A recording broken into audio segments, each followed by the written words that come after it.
వేదనైన నీకు ఉండదు.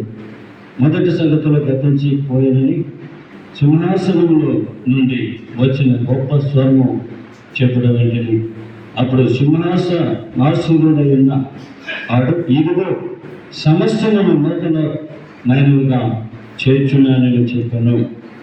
మరియు హల్లెలూయా, దేవునికి మహిమ కలుగును.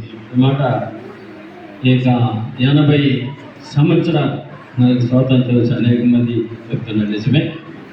కాబట్టి ఈ దినంలో మరి అందులో ఉంటున్న మరి సోదరుడు మరి విజయ్ కుమార్ సేవకులు ఇలా ఎంత పెద్ద మందిరం కట్టడానికి మరి చెప్తూ ఉన్నాడు. కానీ ఈరోజు వచ్చే స్థలంలో చూడడానికి సాధ్యం. ముఖ్యంగా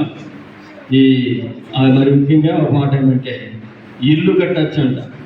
కానీ దేవుని ఆలయం కట్టాలంటే ఎన్నో సోదరులు ఎంతో ఇబ్బందులు కదా అసలు ఎలా ఎదుర్కొన్నాడు. కానీ మరి సతీష్ అన్న గారు కూడా ఆయన కూడా చెప్పేవాడు ఇల్లు కట్టేవచ్చాడు, కానీ చర్చి కట్టడం చాలా కష్టం. అయితే ఎంతవరకు కట్టబడింది.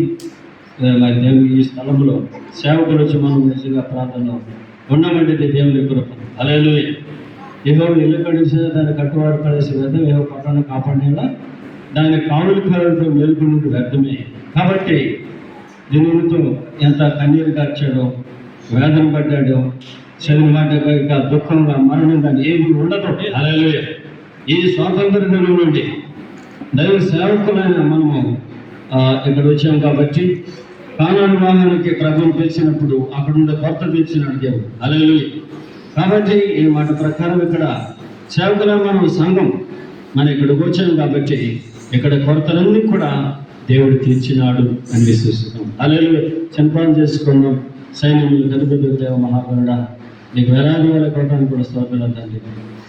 ఇక దుఃఖమైన, ఏడుపైన, మరణమైన, వ్యాధైన ఉండదని చెప్పిన మాట ప్రకారం ఆయన స్తోత్రం తండ్రి. 7 ఒక్కము నేను 7 ముద్దలు ఇవ్వడానికి జయం పొందినని చెప్పిన దేవుడు. ఓ దేవా, నీ ఈ ప్రవచన వాక్యాన్ని బట్టి దేవా మీకు స్తోత్రములు ప్రభువా.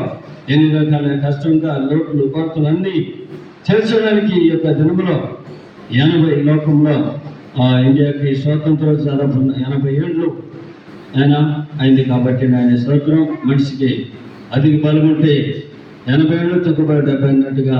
కాబట్టి ముఖ్యంగా ఈ దినములు ముఖ్యంగా మరి ఈ యొక్క సంఘ అవసరతలు సేవకులు కొడుతులు అన్నీ కూడా తీర్చి అద్భుతంగా మీరు కార్యం సఫలం చేసి మహిమ పొందమని యేసు నామములో వేడుకుంటున్న పరమ తండ్రి.